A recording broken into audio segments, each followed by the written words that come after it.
Hello, my name is Jeremy Barnes, and today I'm going to do a review for Blue Beetle from DC Comics and Warner Bros. Studios, or Pictures, I guess. Um, so I was actually surprised by how good this movie was. I like really liked it a lot. Um, I think it's probably the second best superhero movie of the year, maybe even the first. I don't know. It's actually pretty close. Also, surprisingly, to Across the Spider Verse for me. Um, I think I probably still prefer that one over this, but I think this one actually hit me more emotionally than Spider Verse did. So for that reason alone, it kind of might have that chance of one upping it. But this review, the first part of it will be spoiler free, and I'm just gonna go into like the different sections of the movie. And then at the end, I'll talk some like spoiler stuff. Not too much, but a little bit of the movie. Just some specific details that I can't mention without ruining anything in the main review. So the first section I'm going to talk about is the story, and the story was a great coming of age story with a lot of heart. And the lead character, his name is Jaime Reyes. He's a Mexican character, so there's also a Latino culture aspect to the movie, which is kind of a new thing for a Hollywood movie with a character in the lead role. Um, and this movie did a really good job of showing a genuine uh, portrayal of that culture. So that was really great to see as well. Um, and the story is about finding purpose and stepping into that purpose with confidence and also the support of family, um, which is a big part of Jaime Reyes's circle. And that was something that I really connect with, because family is something that I value a lot as well myself. Um, so that was really cool and kind of refreshing to see. I think especially in a movie, like we've seen it recently. I think maybe more, especially like with Miss Marvel and the Disney Plus TV series. But this might be like one of the biggest times where I've noticed that aspect in an actual like Hollywood movie. So that was really cool to see, like I said. But now I'm gonna talk about the characters. Of course, starting with the lead, Jaime Reyes, also known as Blue Beetle. Um, and he was portrayed by Zolo Maridueña, who was a great lead, very charismatic and likable. Um, and I definitely like the first thing I saw with him as an actor was definitely Cobra Kai, which is what he's probably known the most for at this point. Um, and he was great in that. He's also kind of like the lead character in a lot of ways in that show. And I think throughout that show, he's grown as an actor. And I think like this is kind of just the perfect time for him to do something like this, like a big Hollywood movie, in a superhero role. And yeah, like he knocked it out of the park in my opinion. Um, and then part of the Blue Beetle persona um, has to deal with the Scarab itself, which is like um, an alien thing. Like I don't know. I don't think it's like a creature. It's more of like a computer program within this like, device. Um, but it bonds to a host, and they need to form a symbiosis similar to like Venom and his host, which is usually Eddie Brock. Um, so that side of it also involved like another voice who was the actual like Scarab itself, and the Scarab's name is Khaji-Da, and it was voiced by Becky G, which is kind of surprising. Like she actually did a really good job as well, because I don't think it really sounds like her normal voice. And they probably definitely added like a filter to it where it sounds like kind of a robotic sort of effect. But also like it still sounds like a voice, like it could be somebody's actual voice. Um, but yeah, it was really cool, and I think it worked for the movie the way that they use her voice, with that like character, um, or I guess kind of a sub character. I don't know how you would describe it. And then the main villain of the movie was Victoria Cord, a corporate um sort of villain played by Susan Sarandon, and she portrayed an evil corporate type very, very well, even selling the fact that she thinks that she's doing the right thing for her own family legacy, but obviously she's not. She's just kind of evil and is only after money, um, and doesn't really care what else needs to be sacrificed to get that money. Um, and then she has like a second in command who's like the muscle of the movie. And his character's name is Lieutenant Ignacio Carapax. He was portrayed by Raoul Trujillo, and he was also a great villain. I don't know if I prefer one over the other. I feel like they're kind of definitely more of a unit than we've seen in like MCU movies, where there's definitely like a main villain, and then there's like some lower tier villains.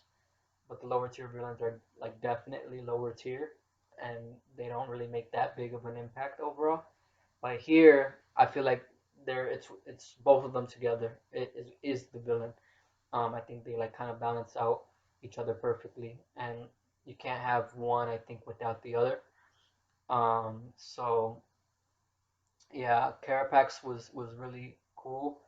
But my favorite part about it was that he was portrayed with a lot going on underneath, and it wasn't just like a one-dimensional villain who was just the muscle. There was definitely a lot more to him, and that came through the acting. So that was really cool, and I was surprised by like the care and the dimension that was given to Carapax, and I was pleased with that, the way that they portrayed it. And I'll talk a little bit more about it in the spoiler section, um, because it's not something that I want to reveal, just in the regular review. But Carapax was part of this OMAC program through Cord Industries, ran by Victoria Cord, and that stands for One Man Army Corps. It's kind of like a private police force that people can like hire for whatever they need, um, which is something that we see in real life. And the police is already kind of scary, even like the government police, like actually through the cities that we live in.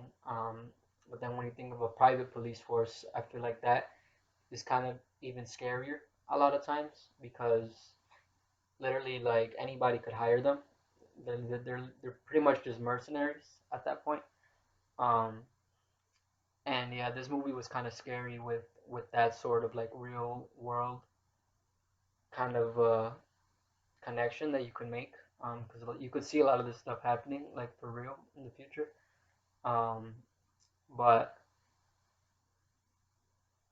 Carapax was definitely like the prime of the OMAC program.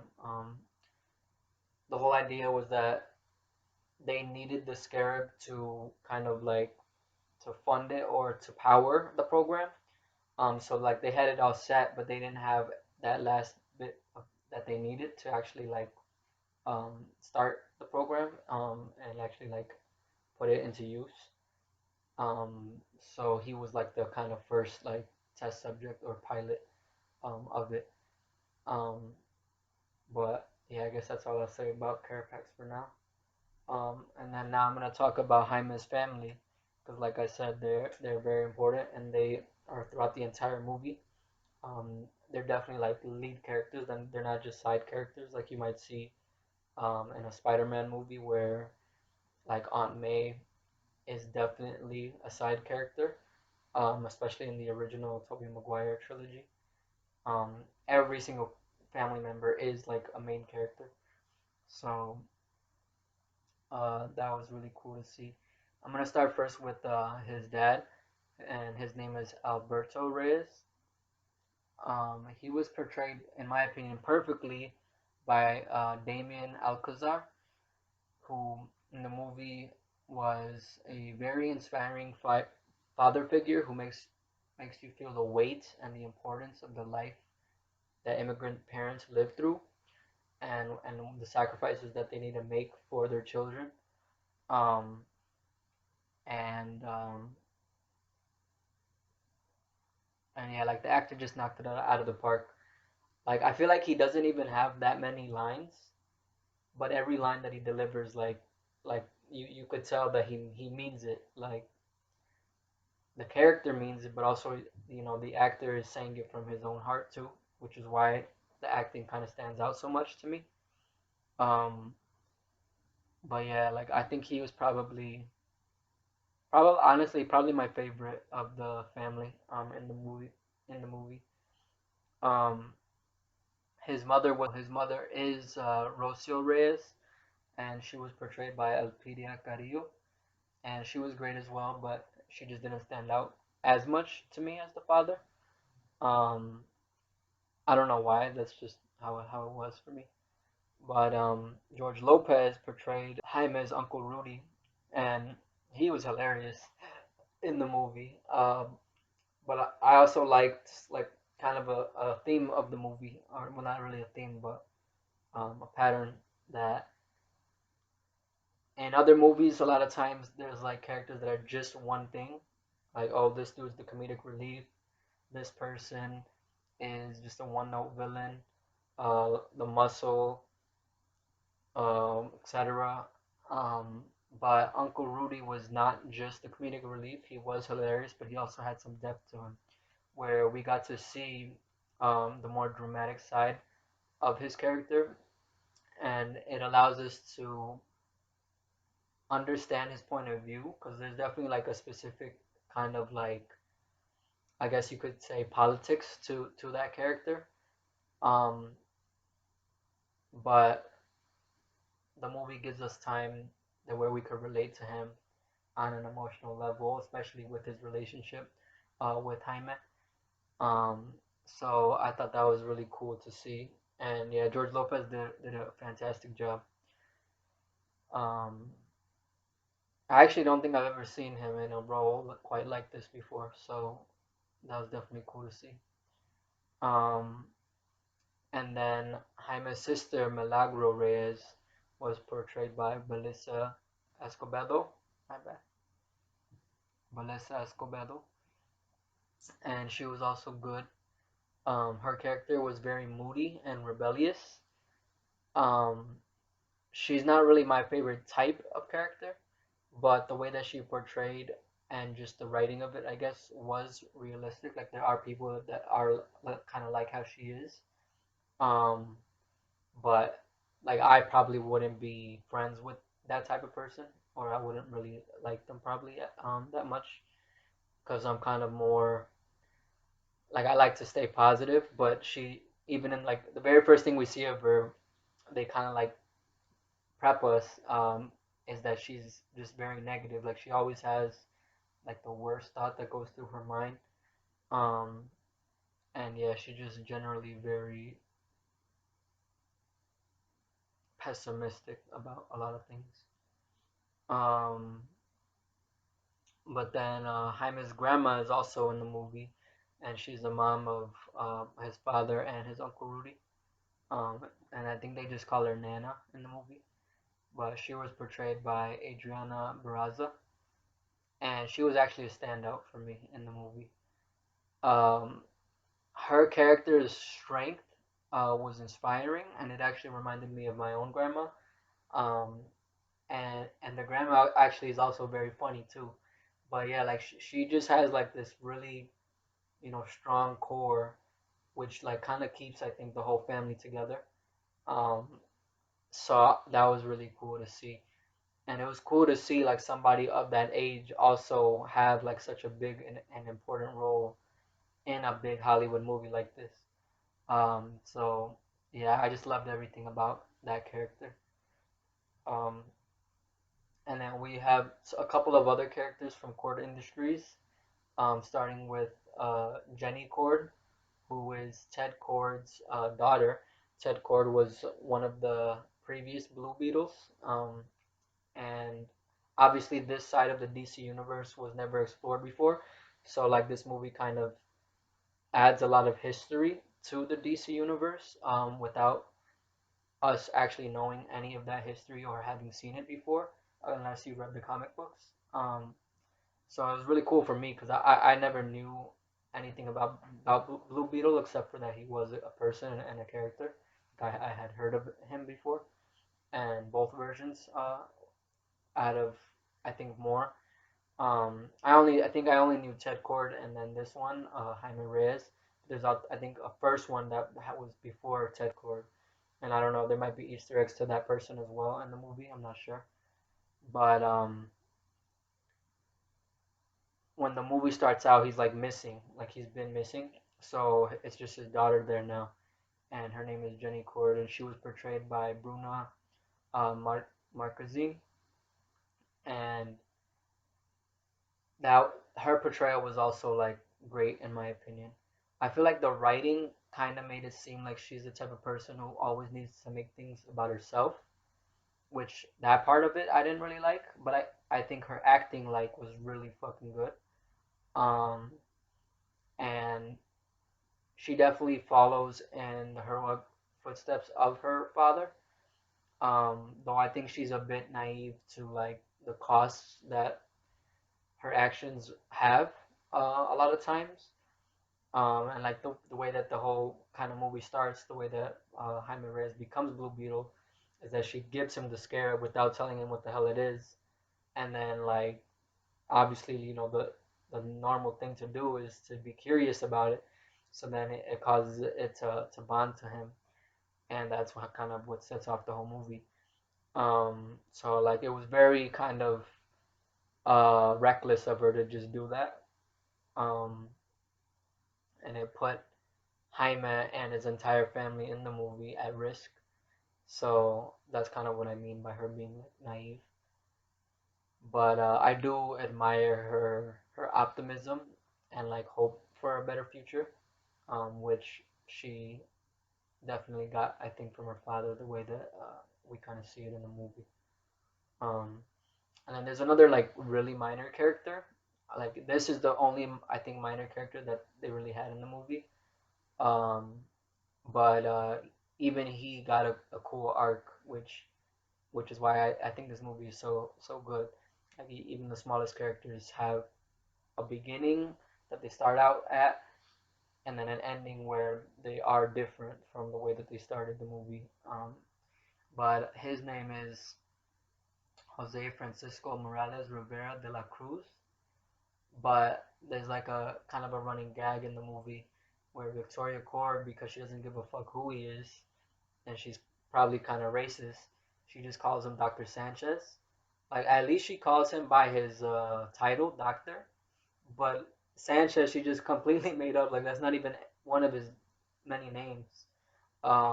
So the whole movie is like he's like, yo, that's not my name, but he doesn't like repeat it every single time because obviously after a while you just kind of get annoyed by it, um, and you just ignore it.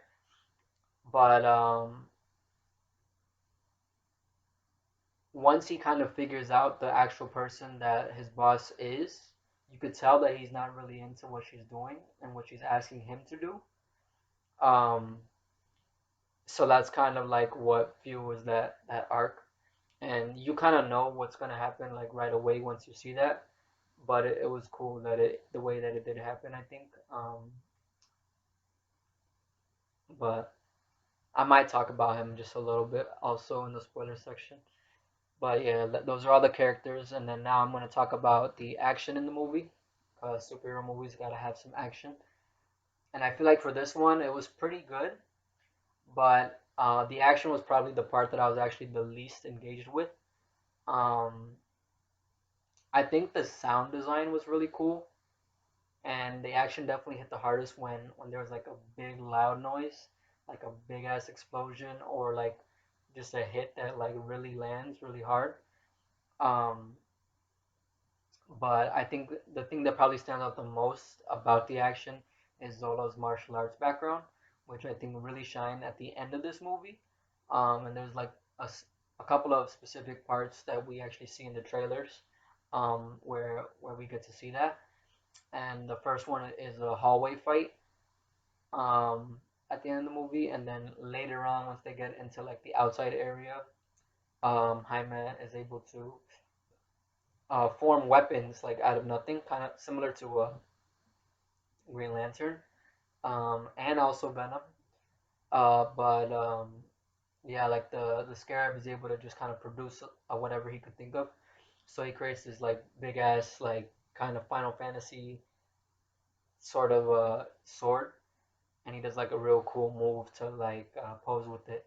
And I think that was definitely some of Zolo's martial arts in that sequence. I would assume he did a lot of his own fighting stunts, but probably not all of them. But yeah, that part was cool. And I don't know if this would necessarily be considered action, but the first suit up scene I think was also really cool. Um, but when the Scarab first possessed Jaime, it was actually like kind of horrifying. Like I feel like they definitely added some like very slight horror vibes to it, and it was kind of scary. Um, and I wasn't really sure what it would be like because you do see that in the trailer as well. But in the actual movie, it's like really good. I think it was definitely um, handled really well. And then, of course, like I mentioned, I think already, there's a lot of humor in this movie. It was very funny, especially if you understand the references from within the Latino community. And a lot of that humor is, I think, very genuine to that culture. And I think George Lopez was definitely the standout in that vein of the movie. But there's also another scene similar to how Victoria Cord calls um, the one minor character Dr. Sanchez or just Sanchez. There's a similar situation with Jaime himself when he first gets to Cord Industries because he's going there for a job, and the like what do they call customer service person, I think. Um, she calls him Jamie, and that's something that happens a lot in real life. I don't know how the fuck you could get it wrong though if they just told you their name right in front of you and then you call them Jamie. But that happened to Jaime, and it's funny because I actually watched the movie with my cousin Jaime, and he's like, yeah, that's relatable as hell. And I also have my stepdad's name is also Jaime, so definitely heard that a lot of times.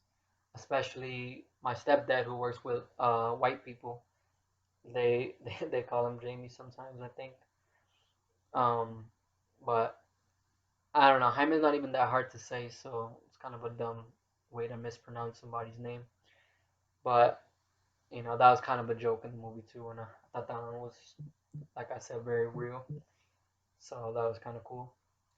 And then I also want to talk about the music of the movie, which was actually the first cool thing that I noticed about it. Like instantly, it stood out to me. I was like, "Damn, this movie is fucking crazy!" Like it slaps like just right off the bat. In the opening like credits and like the intro sequence, you hear the music right away, and it definitely caught my attention. Um, it was scored by somebody named Bobby Kurlik, I think is how it's pronounced. Well, is also known as the Haxton Cloak. And yeah, man, the score was very good. It actually sounded kind of familiar to me. And the entire movie, I was like trying to figure out what it sounded like, but I couldn't figure it out until afterward. And I think it's kind of similar to Ludwig Göransson's score for Wakanda Forever, which just came out last year in November. Um, I feel like it's a specific theme from that movie that it sounded like. Um, and it's like Shuri's theme when she kind of becomes the Black Panther, I think. Um, but I think I'm gonna listen to the actual soundtrack in its entirety just by itself, and I feel like it's probably different enough. But either way, it was fucking cool. Like it slapped, like I said. Um, and I think the movie also had a really good soundtrack as well. Um, I think it was good. Not I don't think it was as good as like the score for me. I think I definitely preferred the score over the soundtrack. Um, but I think the coolest thing about the soundtrack was that it was almost exclusively Latin music, which like I don't think I've seen that before in a superhero movie or even like a big Hollywood movie of any sort of capacity. Um, unless it was like a specifically Latin movie. Um, and there were a few English spoken songs. And the ones that they picked were also very good too. So yeah, the entire soundtrack was good. Um, but yeah, that's pretty much all I'm gonna say about the movie in terms of the non-spoiler part. But definitely go see it, especially if you're Hispanic, Latino. Um, yeah, like just go out and support it because this movie was written, directed, and then the entire cast are all Latino or Hispanic, or both, depending on how you define those things. But yeah, it surprised me a lot because I wanted to go just to support it on that level. And the second trailer kind of caught my attention more than the first one did, and it did look kind of cool just by itself too. But it surprised me on like how good it was. I was definitely not expecting it to be one of my favorites of the year. So that was really cool. Um, but now for the spoilers, I want to start off by just saying that the movie was super emotional. And I actually cried like a few times during the movie, which was kind of crazy. And the first one is that unfortunately, Jaime's dad dies in the movie. Um, in the beginning, when we're first introduced to him, we find out that when Jaime was at college, his dad had a heart attack, and because of that, like they had to pay a bunch of medical bills, and they're like losing their business and their home. Um, but they didn't tell him while he was there, so he's like surprised, and he's like, "Damn, I could have helped. Like, why didn't you guys tell me?" Um, but they didn't want to like distract him from school. They wanted him to like finish and get his degree, which that is also very realistic, I think, in Latino communities with a first generation student, which is what Jaime was to his family. Um, but later in the movie, he has another one and he doesn't make it this time. And yeah, that shit was sad. Um, and then I ended up crying again. Like think I shed like a couple of tears afterward. When Jaime actually reunites with his father when he's captured by Cord, and they're like extracting the code from the Scarab, and it's like killing him. That process. So he briefly sees his father, and like I think the way I interpreted it was that it was like kind of in his mind, like a mindscape. Because the Scarab kind of shares the mind, and like its memories or its knowledge is shared with Jaime through the symbiosis of that bonding of it to him. Um, and that part was really cool too because the portrayal of like how it looked at first was I think very much rooted in Latino culture. Because it's like an afterlife kind of where he's where he is the most happy, which is at home with his family, the father.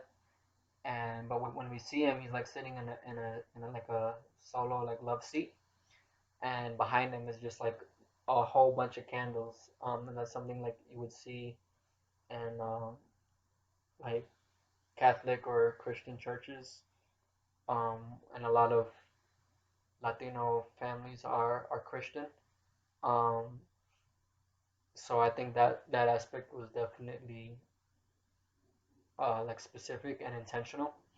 And that was really cool. But Jaime is able to have a conversation with his father, and he's like, he doesn't know if he could do what needs to be done, if he could you know, stop Cord and save his family. But his father like pushes him to fulfill his destiny as the Blue Beetle, and he's like, "This is what you were made for." And earlier in the movie, they have a conversation where it's just them two, where neither of them could sleep, and Jaime's like, "How are we gonna like fix this problem of like losing our home and stuff?" And he's just his dad is also like very positive, and he's like, kind of, he doesn't say it explicitly, but he's kind of like, everything happens for a reason, and at the end of the day, we're gonna be okay because we always are. Like we always are able to push through these hardships and come out on the other side. Um, and that's what he tells him now here in his own mind, in his like near death experience. He's like, I had to go, like that was my time, and the reason was so that I could be here for you now when he was about to die, when Jaime was dying, so that it could push him to, step up and become the Blue Beetle. Um, and that shit that shit fucking hit me, man. I was like, damn, shit is deep. And I'm very kind of religious myself too. Not religious in the sense of like, I don't go to church and all that, but I'm very spiritual and I do believe in God. I am Christian. Um, so that sort of thing always, I think, kind of hits me. Um, and then I didn't actually cry a third time, but I did get very emotional a third time in the movie.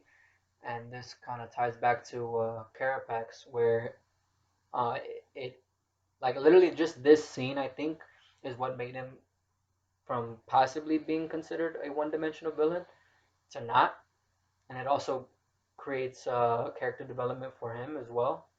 But we see like his backstory, like how he got to the place where he is, where he's working for Cord, and just basically being a mercenary, just killing anybody who's in the way of their goal.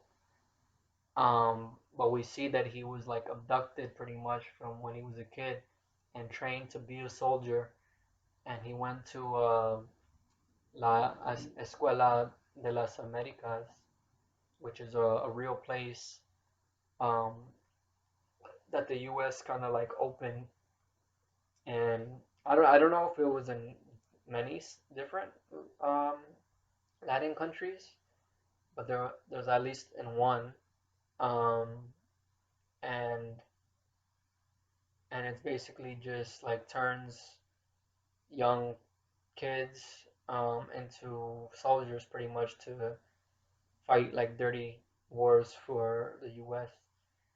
Um, and I think it's very kind of like imperialist, and that's where Carapax came from. And his mother was killed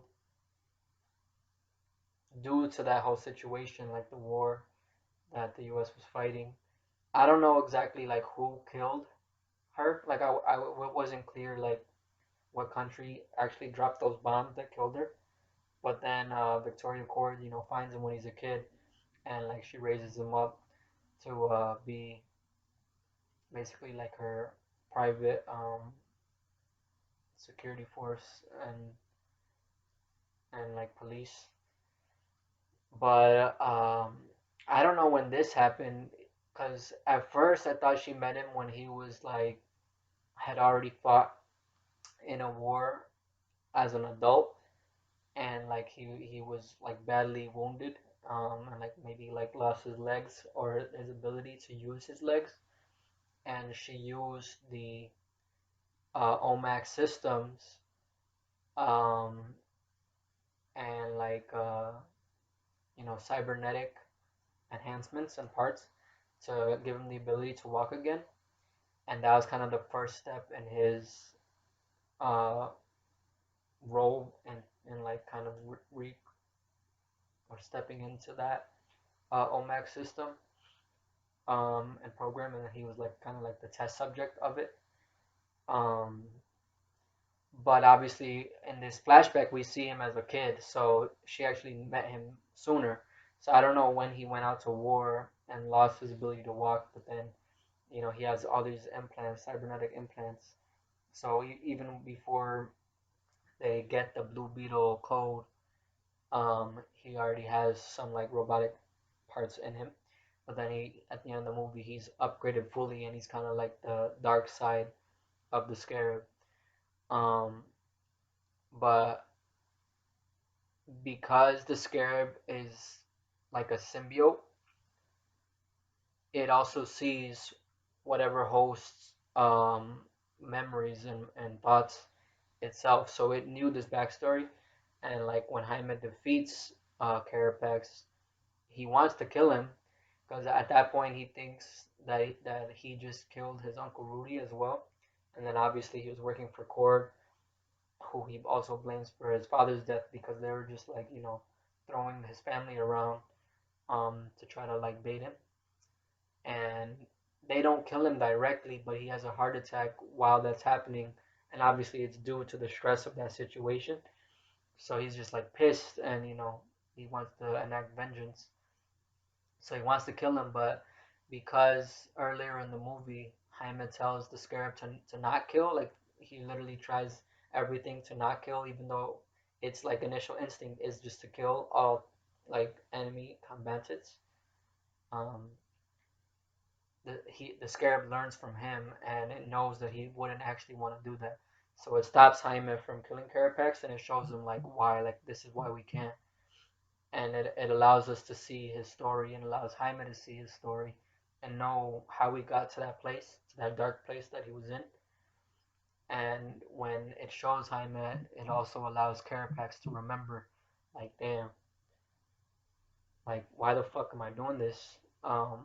And yeah, that part was really cool, and I like that switch. And even before that happened, and even if that switch didn't happen, I knew what the eventual result was going to be, which was that Carapax was going to kill Victoria Court. Because even though she claims to like want the best for him, you know that she really doesn't. She's just using him. Especially because she kind of like treats him like shit, and it's very kind of like a toxic relationship where she makes him feel like he needs her. But then it doesn't really give him like the love or actual care that he needs and deserves. Um, so eventually he was gonna turn his back on her, and he does. But I was kind of surprised that he kills himself as well. But given that memory, I guess I kind of do understand why, and it's because he wanted to return to his mother. He wanted to see her just like um, how Jaime wanted to see, or how he did see his father, but his father pushed him and like told him like, no, this is not your time. Like, go out, save your family, be the superhero for our community. Um, but Carapax's mom is like, it is actually your time, and she like welcomes him to be with her. Um, so yeah, that part was pretty emotional as well. Um, I also did like the romance in the movie. Like I think the best movies have like a little bit of everything. Obviously, any movie needs a good story, good characters. That's like the foundation. But then like a couple of other things that make it stand out more are, in my opinion, especially if it's a genre film like this superhero movie, good action, good humor, because that's part of life. Everybody makes jokes and everybody likes to laugh. Um, and then for me, being a romantic, some romance, and this movie has it all. So that's another reason why I liked it so much. And I definitely liked the writing and also the acting, and just the portrayal of the like sort of romance between Jaime and Jenny Cord. Um, because it's not like, I feel like it wasn't overly forced. Like at first, the sister kind of teases him about him being attracted to her, which like you kind of tell already that he is off the bat. but she's not like, immediately falling in love with him right away, and she's just, doing her job. But throughout the course of the story, as they get to know each other, she kind of does like fall for him, and he increasingly kind of grows um, affection for her as well. But she's also very beautiful, so it's easy for him to fall in love with her, and he was attracted to her right off the start. But yeah, I feel like it wasn't rushed, and one moment that they're gonna kiss, like in the middle of the movie, or maybe a little bit after the middle point, Uncle Rudy actually interrupts it, so they don't actually get that kiss until the very end. Um, so I thought like the timing of it was really cool, and they definitely focused on the task at hand. Um, and they didn't let their like feelings for each other or potential feelings for each other get in the way of the mission. So yeah, I just really liked how it was portrayed. Um, and it was actually very kind of like sexy. Like there was even a joke in the movie that was pretty funny at the end. Um, but I also liked the Easter eggs in the movie. Like they had a few shout outs to some DC characters, including Batman, who Uncle Rudiak calls a fascist, and that's the kind of political side of him. He's definitely like kind of anti-government. He thinks the government's always like spying on you. Like kind of very conspiracy theory, sort of thing.